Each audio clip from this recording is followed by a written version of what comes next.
تو وہی کہہ رہا تھا کہ میرا جو ساتھی تھا وہ کانپنے لگا، کھڑے آئے تو کوئی مار نہ دے، ڈر رہا تھا، وہ حقیقت میں ڈر رہا تھا، یعنی وہ کوئی جھوٹ نہیں بول رہا تھا، وہ ڈر رہا تھا۔ اس کا مطلب کیا ہے؟ فروغ پیغمبر کا اثر ہو رہا ہے، حالانکہ ساری دنیا کو پتا ہے کہ کیا ہوتا ہے۔ اس نے سمجھایا کہ بھائی تو گزر رہا ہے، دیکھ لے کون تجھے کچھ کہہ رہا ہے، کوئی پوچھ بھی رہا ہے تجھے، کوئی تیری طرف توجہ بھی دے رہا ہے، مگر وہ گھبرا رہا ہے۔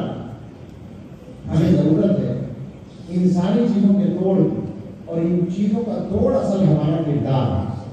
ابھی جو تازہ حادثہ ہوا ہے نیوزی لینڈ کا، اس میں ایک خیر کا پہلو بھی سامنے آیا۔ حادثہ بہت بڑا ہے، بہت تکلیف دہ حادثہ ہے، لیکن خیر کا پہلو یہ سامنے آیا کہ دنیا کے سامنے قوت کے ساتھ یہ بات آئی کہ مسلمان دہشت گردی کا نشانہ ہوتے ہیں۔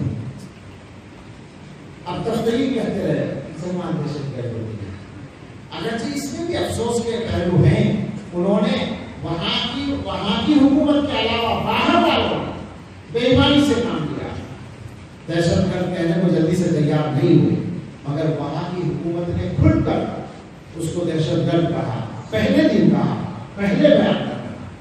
اور اب تو عجیب واقعہ ہوا ہے، پرسوں شاید پارلیمنٹ کا اجلاس ہوا اور اس میں باقاعدہ تلاوت سے، قرآن کریم کی تلاوت سے اس کا آغاز کیا گیا۔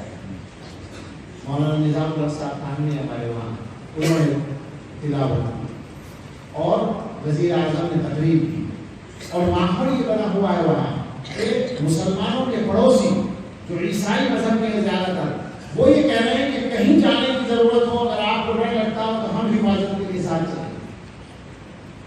اور ایک 93 سال کی بوڑھی عورت نے جو عیسائی ہے، اس نے یہ میسج دیا کہ میں بڑی مشکل سے چھڑی کے سہارے کھڑی ہو پاتی ہوں، مگر میں اس کے لیے تیار ہوں کہ جمعے کے دن مسجد کے باہر آ کر پہرا دیا کروں، حملہ کرنے والے کو دیکھ کے کم سے کم شور تو میں بچا ہی سکتی ہوں، چاہے وہ مجھے مارنے کی کوشش کرے۔ یہ پیغام، یہ حالات بدلے ہیں، فائدہ ہوا، لیکن ضرورت اس کی ہے کہ ہم اپنے اصل کردار کو زندہ کریں، وہ کردار جس کو دیکھنے کے بعد آدمی محبت کرنے لگتا ہے۔ ابھی ہمارا حال ایسا نہیں ہے، ابھی ہمارے حالات ایسے نہیں ہیں، ہمارے اندر سچائی ہو، امانت ہو، دیانت ہو، اللہ کا ڈر ہو، تو وہ بات پیدا ہوگی۔ حضرت مدنی رحمۃ اللہ علیہ کے ساتھ جیل میں 2-4 دن رہے پنڈت سیتا رام، اور اس کے بعد انہوں نے جیلر سے کہہ کے اپنا کمرہ بدلوا لیا، اور حضرت نے جب جا کے پوچھا کیا کوئی تکلیف پہنچی مجھ سے، تو انہوں نے کیا کہا کہ آپ کے ساتھ رہ کے یہ اندازہ ہو گیا کہ اور 2-4 دن رہنا پڑا تو مجھے مسلمان ہونا پڑے گا۔ آپ کا کردار ایسا ہے۔